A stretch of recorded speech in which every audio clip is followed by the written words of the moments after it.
मगर आप ये देखें, अच्छा चलें, आप कह रहे हैं कि वो मुखलिस नहीं है, मगर आपने देखा पाकिस्तान के जो अभी हालात हैं, वो जो मौजूदा हालात हैं, आप ये देखें अपोजिशन बाकायदा ऐलान कर रही है कि भाई 23 मार्च को लॉन्ग मार्च के लिए निकलेगी, कंटिन्यू तैयारियां शुरू हो रही हैं अपोजिशन की, पर हुकूमत पे कोई इस बात का असर नहीं हो रहा। हुकूमत बड़ी मुतमईन नजर आ रही है, पुरएतमाद नजर आ रही है। कौन सी मुतमईन नजर आ रही है? आप ये देखें ना, हुकूमत पे तो कोई बात ही नहीं होती। अपोजिशन ने पहले जी, तो आप बताएं। वो इतना ही मुतमिन होता तो टीवी पे बैठ के ये कहता कि मैं बाहर निकलकर ज्यादा खतरनाक बन जाऊंगा।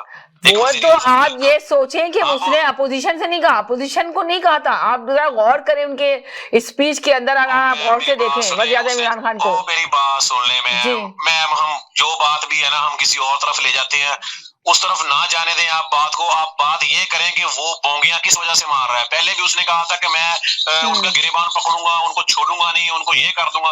उनको तो उसने कुछ नहीं कहा। जो भी उसने फिर बुरा सलूक किया वो आवाम के साथ ही किया। अगर हम उनकी तरफ देखते हैं कि वो उनको कुछ कहेगा, उनका वो कुछ भी नहीं बिगाड़ सकता, जिसके बारे में हम बार बार मीडिया या हम लोग सारी बात उस तरफ लेके जाते हैं। वो जो कुछ भी करेगा वो आवाम का ही बुरा हासिल होगा, इसमें किसी का नुकसान नहीं होगा। इसमें जब भी अगर वो कोई हुक्मरान भी या अपोजिशन भी कुछ करती है तो उसमें सारा नुकसान आवाम का ही होता है। मेरी बात सुने, अगर आज सिंध की बात कर रहे हैं कि सिंध में एमक्यूएम पर उन्होंने शेलिंग की है या पथराव किया, जो भी पुलिस ने किया, मुझे ये बताएं कि कल को जो यहाँ पे तहरीके लब्बैक थे, उसमें पंजाब में जब उनको पता भी था कि इन मौलवियों ने घर में नहीं जाना, तो उनके साथ उन्होंने कितना बुरा सलूक किया। आपको पता है, मीडिया में खबर नहीं चली, कितना जुल्म किया इन्होंने। फिर उसके बाद उसी के साथ सुलह भी कर ली इमरान खान ने, और उसी को जनाब जी उन्होंने महफूज भी कर दिया, और उसी को उन्होंने इलेक्शन के लिए पास भी कर दिया। पहले उसको काला अदम करार दे दिया था उन्होंने। मुझे ये बताएं, हम किस सिस्टम पे बात करें? हम कोई सिस्टम है यहाँ पे? किसी सिस्टम पे हम तसल्ली के साथ बात कर सकते हैं या किसी के ऊपर हम दावा कर सकते हैं कि फलां बंदा अगर आएगा तो वो ठीक होगा? भाई हम तो किसी पे दावा भी नहीं कर सकते, ठीक है। अगर एक बंदे पे हमने दावा किया था इमरान खान पे, तो उसने तो उनसे भी ज्यादा बेड़ा गर्क कर दिया। अगर आपसे हुकूमत नहीं होती तो फिर आप छोड़ दें। आप अगर कहते हैं मैं बाहर निकलकर ज्यादा खतरनाक बन जाऊंगा, तो भाई हमें खतरनाक लोग नहीं चाहिए। हमें तो वो लोग चाहिए जो अवाम का सोचे, अवाम की फलाह और बहबूद, अवाम की भलाई के लिए सोचे। हमने क्या करना है? क्या बाहर निकलकर आप बंदूक उठा लेंगे? बंदूक उठाने वाले तो पहले इस मुल्क में बहुत ज्यादा है, बहुत ज्यादा। ये बात आपने बहुत अच्छी कही, बंदूक उठाने वाले तो बहुत ज्यादा है, बिल्कुल सही कहा। ये इस बात से मैं एग्री करती हूँ आपकी, बंदूक उठाने वाले तो बहुत। अगर हमारा वजीर आजम ऐसा बयान देगा तो मुझे ये बताएं कि नीचे वाले जो तंजीमें बनी हुई है वो क्या करेंगे इस मुल्क का, मुझे बताएं आप। मैं तो उस दिन से सोच के हैरान हूँ कि यार पता नहीं, फिर भी हम लोग इसको सपोर्ट कर रहे हैं, हम उसके बारे में बातें कर रहे हैं कि जी इमरान खान ने ये कर देना है। भाई ये सोचे, जिस बंदे के दिमाग में मुल्क के लिए कोई बात ही नहीं है, सिर्फ उसे अपनी सीट की पड़ी हुई है, अपने लिए वो जंगजू बनने की कोशिश कर रहा है, तो फिर हम उसका क्यों साथ दें? हमें तो वो इंसान चाहिए जो इस मुल्क की फलाह और बहबूद के लिए सोचे, ये सोचे कि हम मैंने इस मुल्क को तरक्की देनी है, मैंने इस मुल्क की गरीब आवाम को रोटी सस्ती देनी है, मैंने इस गरीब मुल्क जो है इसकी आवाम को मैंने चीनी सस्ती देनी, आटा सस्ता देना है। मैंने जो जिम्मेदार आज तक 50 साल में मुल्क बाहर नहीं निकले थे अपने खेतों से, मैंने उनको भी रोडों के ऊपर लाके खड़ा कर दिया। बात करने का मकसद ये है, इस तरफ हम आते नहीं, हम ये कहते हैं कि इमरान खान ने बाहर निकलकर ये कर देना है, वो किसी का कुछ भी नहीं कर सकता। वो तो अपना बेड़ा गर्क कर रहा है। अगर वो अपने साथ मुखलस होता तो कम से कम पंजाब में वजीर आला ही कोई अच्छा लगा देता। अगर वो वजीर आला अच्छा काम करता तो वो भी वाह इमरान की होनी थी ना। उसको तो इतनी अकल नहीं है कि मैंने वजीर आला उस बंदे को लगा दिया जिसने बेड़ा गर्क कर दिया इस मुल्क का, ठीक है ना। हम उस बंदे की बात कर रहे हैं। मैं तो ये सोच रहा हूँ कि हमारे से बेवकूफ कौन बड़ा बेवकूफ है कि हम उस बंदे की बात कर रहे हैं जिसे खुद अकल नहीं है, जिसने 3 साल में वो काम ऐसे किए जो आज तक 70 साल में किसी हुकूमत ने नहीं किए है। सही जी। हेलो जी जी जी जी बोले। वाकई ये तो सही बात है। देखिए सिस्टम का तो जो है ना वाकई बहुत बुरा हाल हुआ है। बात वैसे उन्होंने देखे काफी हद तक सही की है वैसे, कि सिस्टम तो वो पाकिस्तान का है ही नहीं। वाकई देखिए, आप देखें सिस्टम का मतलब को बन नहीं पा रहा है ऐसा ना। ठीक है, अगर आपको एक दफा ये मौका मिल गया है तो इस हुकूमत को चलाने को आप सिस्टम में थोड़ा इस तरीके से परफॉर्मेंस को तेजी में तो लाएं। तेजी नहीं आ पा रही है, सारे मामला वहीं के जू के तू रहते हैं। सही कह रहे हैं। प्रोवेंशियल में लाकानूनियत, हर प्रोविंस के अंदर जरूर लाकानूनियत का बोलबाला हो रहा है। कोई सिस्टम नहीं है, पता नहीं कि जुडिशरी क्या कर रही है। Chief justice of Pakistan justice Gulzar, अब उनको एक एक्सटेंशन मिले तो अब सारे केस वो लेके चल रहे हैं। अब उनकी जब रिटायरमेंट अब हो गई है, शायद फरवरी से वो आ जाएंगे। उमर अता बन कोई है उनका नाम है, वो चीफ जस्टिस ऑफ बन जी। ये भी तो जुडिशरी में बिल्कुल बुरा हाल है, कोई सही सिस्टम नहीं बन पा रहा है। ये सिर्फ पीटीआई को ब्लेम नहीं, ये तो पूरे अवाम का मसला खड़ा हो रहा है ना। देखिए कोई चीज ऐसी मैसर नहीं हो रही है अवाम को जिससे वो एक सुकून का सांस लें।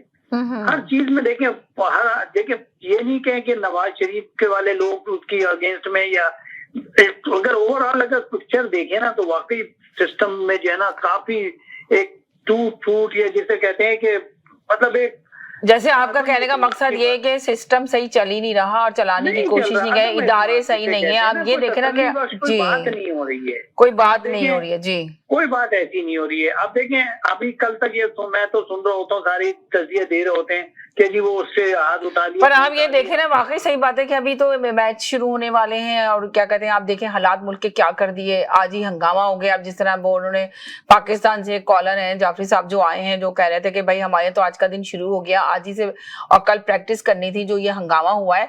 तो अब आप बताएं कि बड़े बड़े ममालिक से लोग आने वाले हैं और क्रिकेट एक कितना अच्छा हमारा मैच, कौमी मैच है, और जिसके ऊपर जो है ना लोगों ने तैयारी शुरू करनी थी। पहले भी आपने देखा ना क्या हुआ था, जिसकी वजह से वापस गया था। इसमें भी बहुत सारी चीज रूट कॉज पे, तो यकीनन आप जरा गौर करें कि ये पीछे किसका हाथ है, कौन इस चीजों को करा रहा है। आप लोग को इस पे तजिया देना चाहिए। अभी आप छोड़ेंगे कौन हुकूमत क्या है, तो इस पे थोड़ी सी बात करें, आपके तजिया दे सही तरीके से। मैं कह रहा हूँ कि रूट कॉज पे जाना चाहिए। अगर आप नासिर शाह जो है पीपल्स पार्टी के, वो कहते हैं कि हम इसकी इंक्वायरी कर रहे हैं, चीफ मिनिस्टर साहब ने कह दिया, वो कर दिया, लेकिन वाकई क्रिकेट जो है ना काफी सालों के बाद यकीन करें उभर के आया है। जी इसमें ये नहीं हमने फेवर के मैं एमक्यूएम का फेवर कर रहा हूँ, ये नहीं, लेकिन सिचुएशन को हैंडल करना ये कर नहीं सके। चले ये डीआईजी ये सब बेकार खड़े थे, फारिग थे, बिल्कुल फारिग। बिल्कुल सही कह रहे हैं, फारिग थे, कुछ नहीं कर सके, हैंडल नहीं कर सके एक हंगामा। और जितने लोग भी नहीं थे, कहना चाहिए कि बहुत बड़ा जलसा नहीं था, बहुत ज्यादा लोग नहीं थे, थोड़े से लोग थे, कहने को चाहिए अगर ज्यादा भी होते तो तब भी पुलिस जाइए तो वो कह सकते हैं कि पुलिस इस चीज को नाकाम रही। हाँ, जो एहतजाज करने आ रहे हैं वो तो बहुत कुछ कर सकते हैं, वो तो पता ही होता है पुलिस को भी, लेकिन ये पता है जितने आला जो बैठे थे, जितने सेंट्रल वेस्ट के सब डीआईजी वगैरह, सब एसएसपी वगैरह। आप सही कह रहे हैं, एक सेकंड होल्ड करें। जी जी हेलो जी सिस्टर वालेकुम। जी वालेकुम। आप कह रही हैं इसमें किसका हाथ है? हाँ। चले मैंने मान लिया एक सेकंड के लिए कि जी इंडिया का हाथ है, तो भाई ये तो इंडिया से इनकी बड़ी यारी है। इन्होंने कुलभूषण को एनआरओ दे दिया, इन्होंने नहीं, मैं तो नहीं कह रही कि इंडिया का हाथ है, मैं तो सवाल कर रही हूँ कि किसने कराया, क्या क्या। जी मैं आपकी बात थोड़ी कर रहा हूँ, जनरल एक बात कह रहा हूँ। तहरीक लब्बैक को इन्होंने बोला कि ये राखी एजेंट है, शाम को उनसे हाथ मिला लिया, उनको जाके हार पहनाए। तो भाई इसमें जिसका भी हाथ है, इमरान खान का हाथ जरूर शामिल है। बस मैं इतनी ही बात कहने आया था सिस्टर। अगर वो इंडिया का हाथ है या अफगानिस्तान का हाथ है या पेशावर किसी भी कंट्री का, यूनान का हाथ है, इमरान खान का हाथ है कि इमरान खान ने हालात ऐसे पाकिस्तान में पैदा कर दिए हैं। और ये आदमी सिर्फ करप्ट है, इसको सिर्फ पैसे से मतलब है, इसको कोई जानवान किसी की हिफाजत की जरूरत नहीं है। इसको कोई भी राह हो या कोई हो, तालिबान हो, इसको पैसे दे जिससे सारा काम करा ले। बस मैं इतनी सी बात कहना चाह रहा हूँ। Thank you.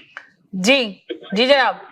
जी अभी पाकिस्तान से कॉलर बड़ी लंबी तकरीर की, हालांकि तकरीरों का तो अभी जमाना शुरू ही नहीं हुआ, अभी तो इलेक्शन में काफी टाइम है, लेकिन उनके मुंह से एक भी बात नहीं निकली कि पीपल्स पार्टी ने आज क्या किया। ये बेगुनाह लोगों के साथ कितना जुल्म हो गया, एक लफ्ज भी उस शख्स ने नहीं निकाला। घुमा फिरा के सारी तकरीर का मौजू इमरान खान था। भाई अगर इमरान खान कुछ डिलीवर नहीं हो पा रही तो अपने तुम शेर को बुला लो ना। तुम्हारा शेर वहां पे बैठा हुआ क्या कर रहा है? उस शेर को बुलाओ, सामना करे यार, अपने लोगों में आके बैठे अपने शेर। और शेर का तो काम ही ये होता है, सबको फेस करता है, गीदड़ नहीं बनता। वो तो गीदड़ बना हुआ वहां बैठा हुआ है, दिल में छुपा हुआ है। उसको बुलाओ यार, यहाँ पे बैठे शेर बने ना। तो अब तुम कहते हो शेर है, तो शेरों का काम दबक के बैठना नहीं होता, सामने आके मुकाबला करते हैं शेर। उसको बुलाओ, मुल्क में आए यार।